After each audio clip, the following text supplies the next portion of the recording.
Hi, everyone. Welcome to another edition of Thursday Adult Craft. I'm Brittany, and I'm so happy to be here with you today.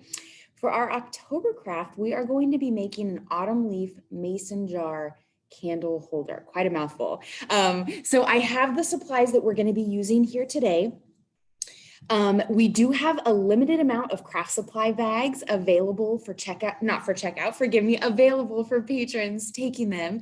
Just visit the staff at our card services desk and those will be available as long as supplies last. So I have everything that was included in our craft supply bag here.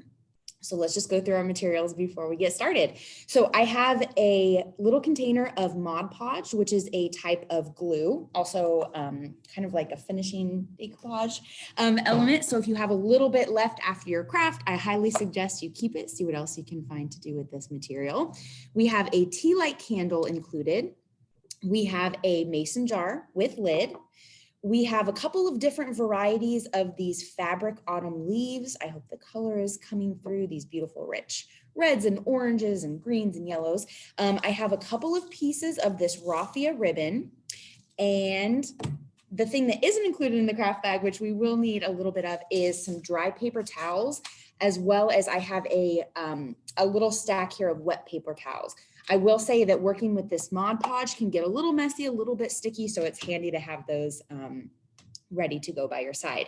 And just a quick note, most of the craft supply bags that we had available are using these smaller mason jars. There were a couple of craft bags that had the larger mason jars. I'm going to be using the smaller for our demo today, but of course, if you did get a larger mason jar, you would still use the same techniques and just cover more surface area. But I liked this little petite one here. I thought it was a nice fit for the candle, so that's what we'll be doing today. So let's get started. I'm going to go ahead and move my supplies.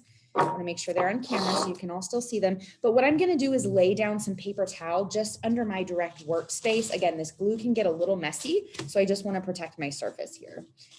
Okay, so let's do that really quickly. All right, and then the other thing I'm going to do is I'm going to get a dry paper towel and use it to spread the Mod Podge onto my mason jar as well as my leaves. Just to give credit where credit is due, I originally saw this craft on Spark and Chemistry, the craft blog, sparkandchemistry.com, so want to give them credit. They did suggest using a sponge brush to spread the Mod Podge on the leaves. So whether you have a sponge brush at home, a regular brush, whether you want to use your fingers or a paper towel, all of them work. And I want to let you know that in this case, as I learned the hard way from my practice run, less is definitely more. So although this doesn't look like a ton of glue, when we start getting into it, I would say use less and then build up as opposed to using more, which can be a big goopy mess. So let's get started. So I've got my paper towel spread out. I've got my mason jar here. I'm just going to take the lid off.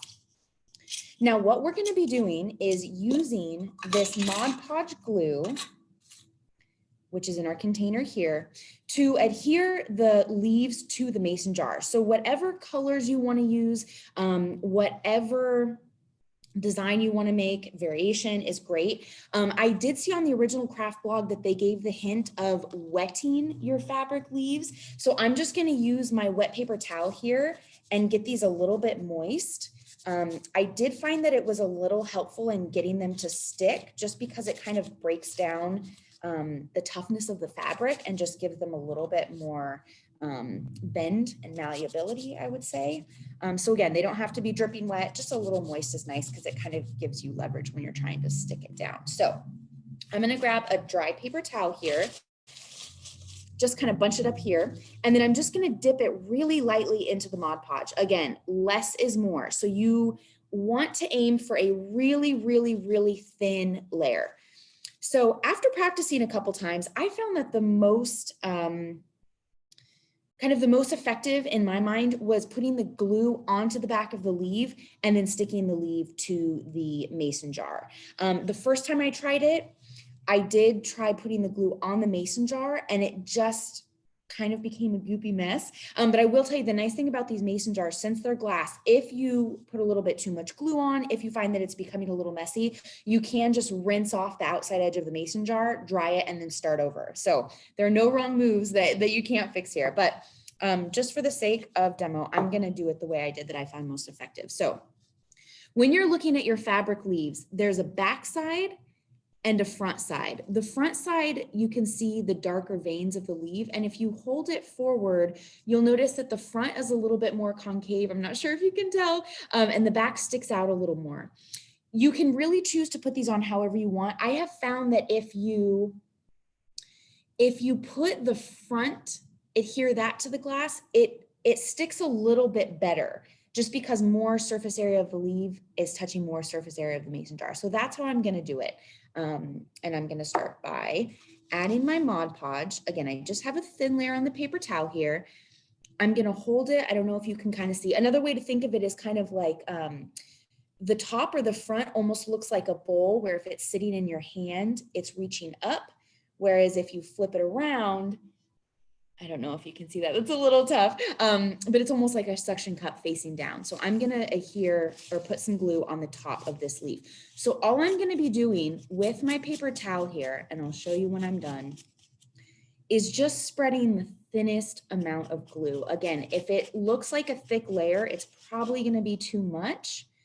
And it takes much longer to dry. So just starting with a thin layer, I found is the best way to go. Now, because these are fabric leaves, they are porous. So you probably will notice that when you start to put the glue on one side, it kind of shows through on the other side. That's completely okay. I'm gonna dry my hands here. Again, this Mod Podge can be a bit sticky. So I'm gonna take my first leaf and just glue side down, place it on my jar. Now, the key to this is to use my thumbs and forefingers.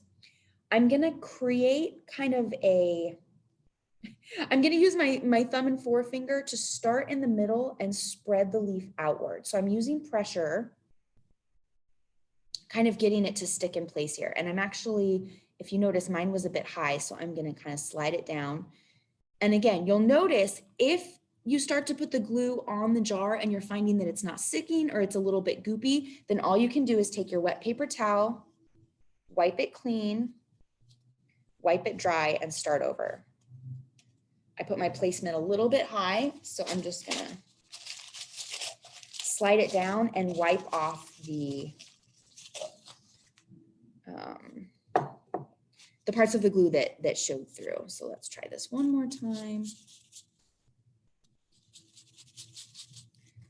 All right. And I am gonna put a little bit thicker glue this time. I found that I think will help it initially stick a little bit more. Okay, so if you kind of see the amount of glue that I'm using there. So again, now I'm gonna line it up with the bottom. I don't know if you can see there, and start to stick it. So I'm gonna push down with my fingers in the middle and kind of spread out. So I'm gonna face this.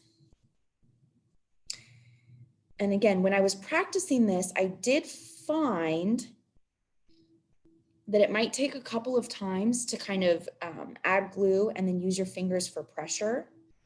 The thing about Mod Podge is it's a little bit unruly while it's wet, but as soon as it does stick, then you're good to go. So 2 ways to do this.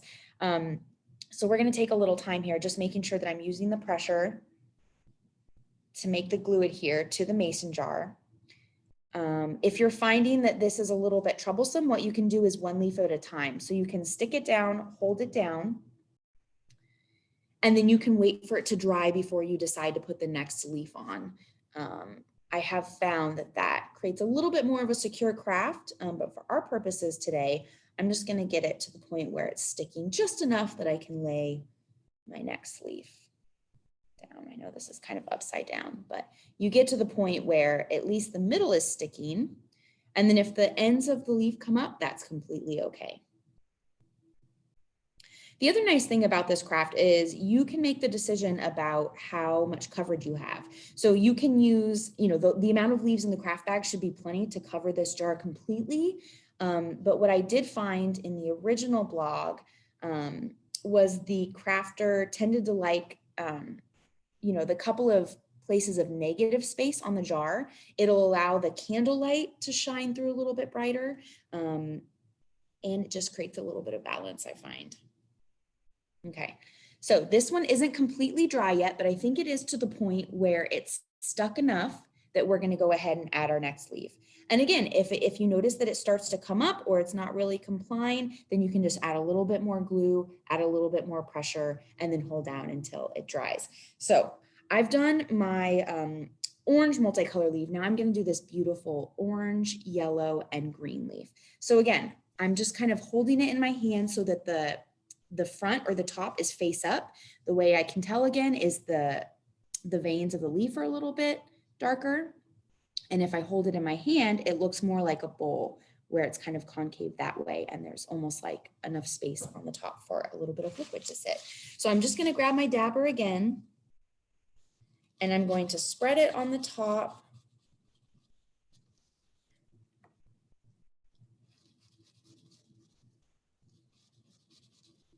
Okay, until I have about that much glue. You can kind of see it in some places, but it's not so thick that it's going to be goopy. And then what I'm going to do, I'm just going to place it right to the side of this one. So again, you can be as artistic with this as you want, creating the layout that you want, whether you want the leaves interlocking, whether you want them side by side, whether you want them overlapping. And again, I know this is upside down for now, but it's a bit easier to show you. So I'm just going to start with my, stand up here, with my thumbs in the middle, create pressure, and kind of spread them out so that I'm getting the surface area, hopefully, to touch as much of the mason jar as possible.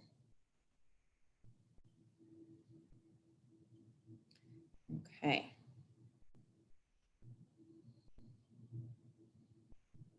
All right. So I've got that one stuck. And I'm just going to continue this all the way around. So let's go ahead and do a red leaf because I thought that would add some nice contrast. So again, I'm just using my blotter to kind of spread some glue on the top part. Since this leaf is a little bit darker, you can definitely see more of the residue of the glue, but I'm just going to make that thin enough that it doesn't, you don't see any white gloopy spots. And then again, I'm just going to put it on. You'll notice I'm having to clean my hands a lot because that Mod Podge gets really sticky really quick. So feel free to do the same at home. And then for this one, so I'm just going to look at what I have so far. This leaf is facing up, so I'm going to do this one down just to add a little bit of variety. And again, I'm just using my thumbs and my fingers to hold down the leaf in the middle and kind of slowly create pressure, spreading the leaf out and getting the surface area to touch. Ooh. Okay. All the way around. And I need to re-adhere this a little bit. Again, I just want to reassure you that if you have to do this a couple of times, you're not doing it wrong. That is just the way the craft goes. Because of the way this Mod Podge dries, you know, you can do your second or third leaf and those are good. And then your first leaf comes off. You're not alone. That is definitely how this craft has been working out for me too. But I just love the finished product so much that I think it's worth a couple of tries. Plus, it's good for crafting and life in general, right? You figure out new ways to do stuff as challenges present themselves. So a couple of times is not a bad thing. It just means that you're learning a little more each time you go. Okay. All right. So again, I'm just going to make sure that these are down as much as I can. And I can tell that because I'm adding all the leaves at the same time, they're not really getting much of a chance to dry and stick. So that's what I mentioned at the beginning of the craft. If you have a little bit of extra time, it's great to just do one at a time, let it dry, and then move on to the next one because you'll really be assured that you have secure foliage, if you will. Okay, so I'm just going to add one more here on the back side because I have one more gap. Again, if I wanted to use more of my leaves and get a little bit more full coverage, I could definitely do that. But for now, I kind of like the negative spaces. So I'm just going to use my last leaf, dip it in glue.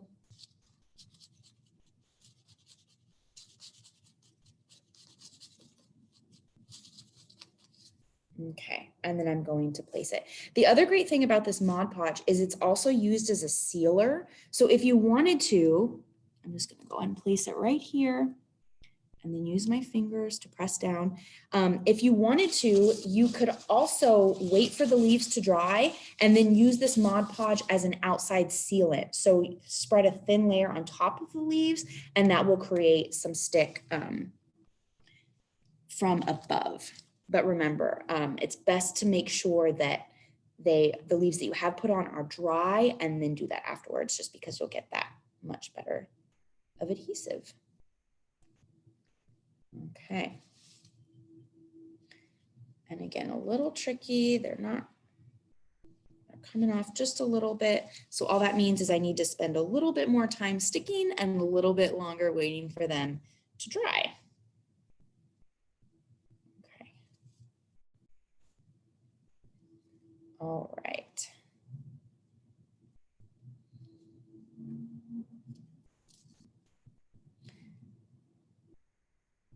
All right, so I think for our purposes, and again, you will notice that the tips of the leaves are coming off of the mason jar, and that is okay. They don't have to be all stuck down. And just because of the shape of the fabric leaves, they probably won't all stick down. But that is something we can work with. As long as the center of your leaf has a really good adhesive on it, then it will hold up. All right, so I've got, for the most part, I got a couple of these little edges coming off, but I think for our purposes, we can go ahead and move on to the raffia ribbon. So again, just as a piece of guidance, if you're finding that the leaves aren't sticking that well, just take a little bit longer, let each one dry, and then move on to the next part, because it is a little tough putting them all in at once. But for time-saving purposes, I just wanted to show you the general methodology, and that way you can take as much time as you need at home to do so. So lastly, what you all have in your craft supply bag are these pieces of raffia. We tried to put 3 or 4 pieces in.